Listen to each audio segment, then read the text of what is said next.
Ani bojo kanawaya, getchawabish kamakwa indigenous cause when in keys indigenous cause, kikenda and donjaba, banishan dondem, nishnabanin in dao, kikenda and dat. Mumtagosh mojaganish momio bangi nishnabimo, nadmaget bumadzing nanoke in dao, manoshka bewis in dao. Chimigwech Kanawea. Thank you so much for inviting me to come. My name is Connor Lafortune. I'm from Dokis First Nation, traditional name Kukenda, which is the land of the pots. We are in northeastern Ontario, and I just recently moved back to my community, so I'm very happy to be doing this from my home territories as well. My traditional names are Gitchawabishkomokwa and Nimkins, Great White Spirit Bear, and Little Thunder. I bring a lot of those teachings into the work that I do, into the love that I have for the work that I do. So I hope that continues to transmit through the screen. But I wanted to talk to you today about paradigm shifts, so going from life promotion, from suicide prevention to life promotion. And this is something that I've slowly been working in for the past 5 years, really continuing to understand the impacts of it.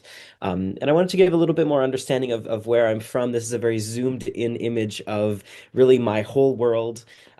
Here we have Dokis First Nation, which is a set of two islands, and I grew up just on the outside here in Noelville, which is about a 30-minute drive.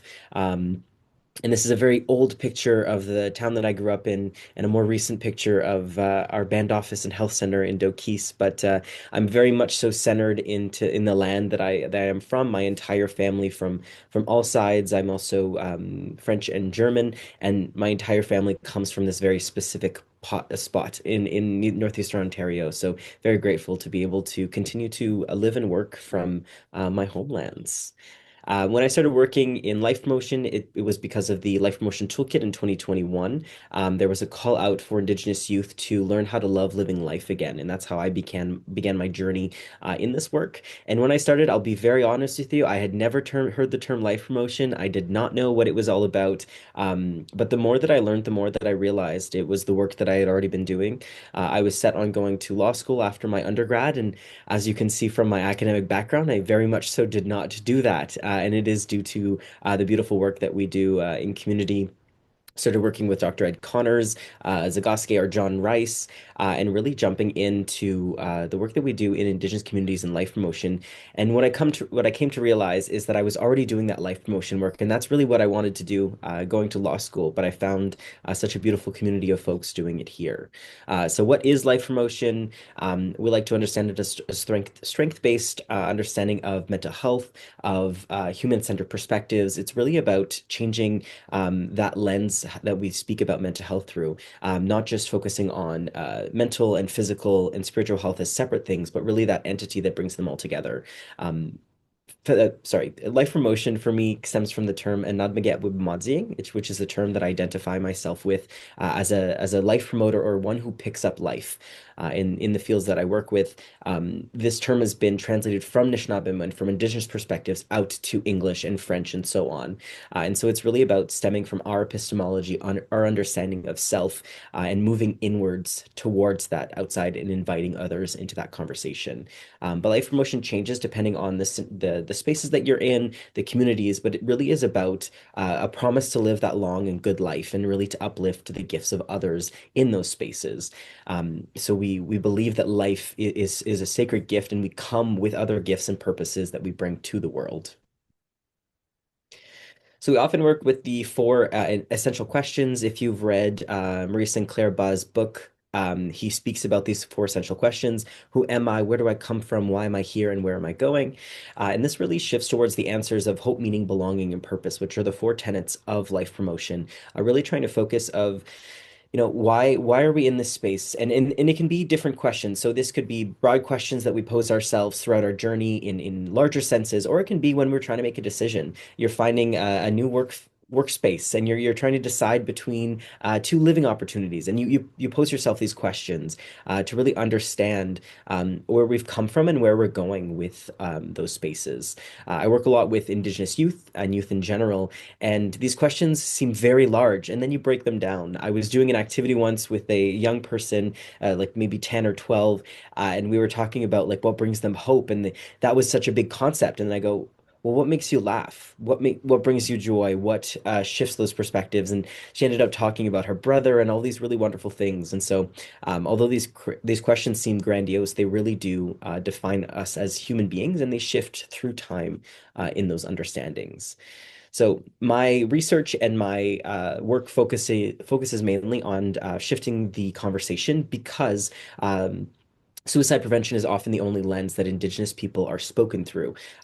This lens of deficit, this lens of harm. Growing up as a young Anishinaabeg person, I really only saw Indigenous people in the media when it came to statistics of harm, of death, and of violence. And that is something that is quite common in Indigenous communities, and it has slightly shifted since that time.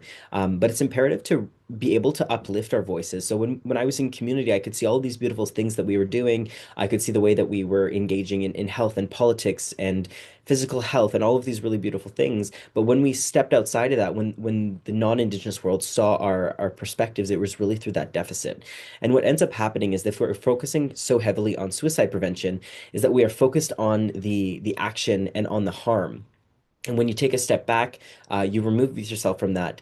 You realize that the system is just continuing to drain itself because we're overworking ourselves and we're not really addressing the systemic harms that cause people towards suicide, towards depression, all of those factors that can be harmful to one's life. But it really is about fostering the sense of hope, having holistic approaches that are adaptable. Something that we find a lot in Indigenous communities is that these trainings that offer step-by-step guides don't really apply to Anishinaabeg perspectives or Cree perspectives. It's really about unpacking what that means and being able to use a harm reduction approach to address the problems that are before you with the gifts that you have in mind. And again, gifts and needs and capacities being at the forefront of those conversations. So I have traveled lots for the work that I do. This is one instance where I was able to go to Whitehorse and Kwanlundun to do a youth-based, a land-based youth camp. And this was a really amazing opportunity, not only just for myself, but for the group that we were working with. One of the things we got to do was dog sledding, and life promotion can look like very many things. And I offer many photos because it is diverse and it changes. My life promotion really focuses on the land and my connection to the land, and regardless of where I am in any given scenario. But life promotion has both a very theoretical approach and a very practical application. And so I wanted to offer a little bit of both, a bit of both perspectives, and then have a conversation afterwards about those specifics of what that can look like. Making cultural items is something that is very important to me in my life promotion practice. What brings me joy, what reinforces my connection to community, how can I feel centered and well in my life? And so here is another youth camp where we were able to create some drums and really speak about the connection that we have with the land. So here you have three lives that are pictured in this image. You have the hide, you have the lacing, and you have the wood. And so those are three lives just to create this really beautiful thing that brings us joy and hope and is the heartbeat of our community. But there's no separation between us and the lives that are here in those items. I also similarly love to do medicine walks, and from those medicine walks, I bring those medicines, process them, learn their names, learn what they have to offer, and then create really beautiful things from them. So salves and teas, and something that's really beautiful about doing this type of work, especially with youth or young people, is the connection they get to reignite with the land, with what they consume, with their health. Something very empowering is being able to, on a day that you're feeling good, go out onto the land, harvest medicines, bring that back, be able to do all these wonderful things with it. And then when you're feeling if you have a cold, if you're feeling like you have a headache, you're able to use the medicines that you yourself brought into your home. And so there's this really beautiful reciprocal process where you are preemptively healing what you know will come one day. And that's really the principles of life promotion, is being able to set yourself up for what life offers, those good days, those bad days, those days in the middle, but really about regaining agency and personal choice in what you consider your health. Another example of putting up traditional dwellings here is a teepee. This is in the realm of my research. We were able to put up the teepee and then have beautiful conversations around what life promotion symbolizes, but really being able to unpack what those symbols mean. So the teepee not only being a shelter, but really the representation of so many wonderful things, being holding the fire and being able to teach about strength and survival and ingenuity and innovation, and really to inspire folks to understand that the very modern civilization that we understand now was based on the principles that many indigenous societies lived for centuries in. So there was a mention of the Life Promotion Toolkit, which started in 2021, released in 2022. It was a really beautiful gift to be able to participate in this work and something that really ignited my passion for the work that we do. We were a combination of 9 Indigenous youth across Turtle Island from the Haisla Nation, Dene, Ojibwe, Mohawk, Métis, Cree, really beautiful merging of thought. And we worked with Dr. Ed Connors, and this is something we met virtually for 6 months, twice a week. And we were talking earlier about time zones. Because of the significant time zones, we had one person that was doing it from like a 5 to 8 p.m., another that was 7 to 10 p.m. And so navigating those scheduled, it was my first experience with that more worldly understanding of time. But we were able to really collect our thoughts and understand what life promotion means to us and what it means in Indigenous communities. What can we say or produce or collect to promote the lives of young ones? So creating and maintaining connections. There's 4 sections in the toolkit: connection with land, self, community, and spirit. And each section goes through an understanding of, what are the definitions? How do we define community? And here we had definitions like rural and remote and urban perspectives, because connection to community also looks different. Connection to land as well. And for community, is it your home community? Is it your friend group? Is it your family? What do you define as community? Where do you feel at home? So there was a series of definitions. We follow with a series of activities that I'll be able to show a little bit after, but really trying to get folks to reignite those passions that they have and the connections of those 4 components of self. I've since worked with School Mental Health Ontario to implement the toolkit in secondary spaces. And so we have 4 videos that really explain what is life promotion, what is the toolkit, how does this work in the classroom, and appreciation appropriation, because it is an Indigenous-based learning model. And so we talk a lot about how, yes, these practices are built for Indigenous people and Indigenous youth specifically in mind, but they really are for everyone. And there's so many beautiful principles that we use traditionally in our communities that can adapt so beautifully to non-Indigenous spaces. And so we wanted to really preemptively be like, it's okay to implement these things. And there's so many beautiful things that you're already doing. And bringing in those intention pieces really helps to narrow down and focus on what you want to bring to your community with that. So, for example, we have promoting well-being through the land. And so, as I already talked about, exploring those capacities of what does the land teach us? What does the land have to offer? Regardless of if you are in the middle of the forest, like I am, or in a very urban setting, the land still speaks. There's still those dandelions, and there's those medicines that still grow despite being in a city. And we unpack this concept also of city medicine or road medicine in my academic classes, because there is this concept that folks in the city don't have access to true medicine, and that is wholly untrue, because that medicine grows with that same intention and that same purpose. It's really about unpacking what we know about those boundaries between the city and the bush. So again, medicine, walks, harvesting, foraging, those are some things that I'm very passionate about, because it does so prominently show that cycle of renewal. Just behind my laptop here, I've got shelves and shelves of medicines that I'm able to harvest. And something really beautiful about the land is the more that you learn about the plants, the more that they reveal themselves to you, and the more that you want to learn. And then you can, show that to the folks around you. Connecting to mindfulness. So not only mindfulness in the sense of meditation and yoga, but really being able to center yourself in your environment, in your space. Like I said, I host a lot of youth camps where we just go out in the bush, and we do hands-on workshops. We do some mindfulness. We go swimming. We do a lot of activities, and it's really important to reignite those connections that we have with our spaces. We can also do this through movement in general. So I used to play sports a lot more than I do now, but that is such a good medicine. And often when we are talking about life promotion, it's really about where your passions lie and then being able to pull from those passions. At Feather Carriers, which I'm the program manager since June, and I've been on the board, the national board, for 2 years now. So we have three iterations of the training. We have the general training, the Mikwanabik, which means to hold or to carry a feather. And this training was created because there was a need for a less Western, more Indigenous perspective on what health and wellness can look like. And so that first iteration of the training is to provide a year of training over 5 days to have folks discover that they are life promoters and they have been life promoters all along. So instead of giving resources and being like, this is how you can become one, it's about giving folks the agency to realize that they have been life promoters all along and really being able to share how in their life they are promoting, how in life they are promoting life, essentially. Um, and then our second is to teach the teachers, and then we have a program for teachers to become those feather carriers. But it really is about looking at our communities holistically and understanding what we need.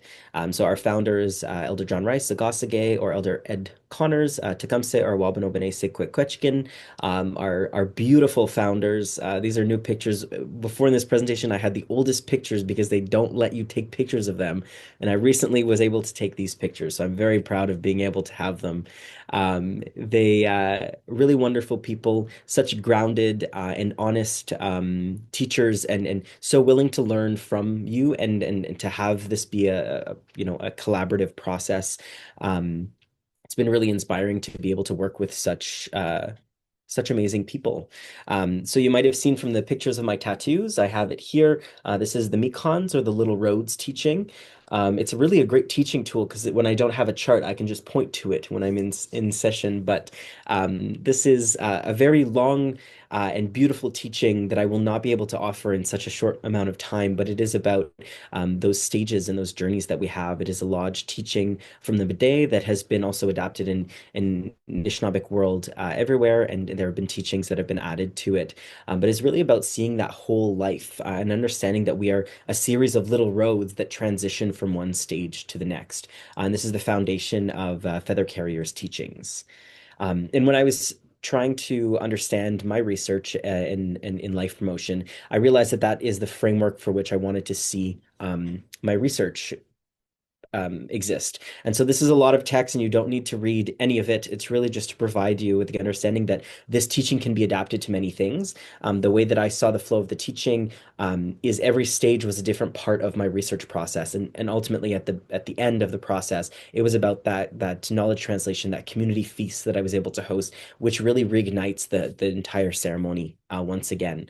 But my research, the apocalypse is ongoing, abolition amongst growing annihilation, how life promotion is guiding Indigenous communities beyond survival, which is a mouthful of a title, explores how life promotion from six teachers' perspectives is manifested in our communities. And I was able to take two teachers from three different stages. And so we have our Shkinijic stage, our young people stage, our Ojitajic stage, so those in the process of picking up their gifts, and that Getsajig stage, the elders that are in that stage of gifting back. And I was able to just speak with them about what life promotion means to them. And when we get to the question period, if you would like to see what one of the poems sound like, I would be happy to do that for you.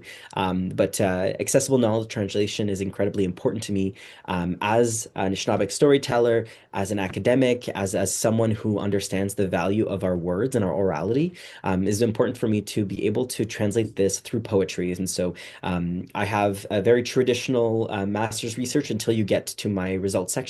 The results section is 85 pages of poetry and intentionally spoken word poetry, how a life promotion manifests and how different it can look like in each community. And it speaks each from the first perspective of each teacher, but really about preserving the knowledge, the spirit of the knowledge. And something I found really fascinating was being able to present at the Canadian Association for Suicide Prevention. After I was done presenting the research, this beautiful and wonderful auntie got up and said, research tends to take the spirit out of our words and you manage to put it back. And when I tell you that is the most beautiful compliment I have ever received, I wrote it down and I want to reach out to her afterwards. To be able to really share the impact of that beautiful statement because it's something that I like to share as I continue the work that I do. But life promotion can look like many different things. It's not just a series of programming, it is a community of practice, it is a way of being. For me, it manifests through art very prominently. And so this is an installation that I created that shares the stories of my great grandfather and my stories being interwoven.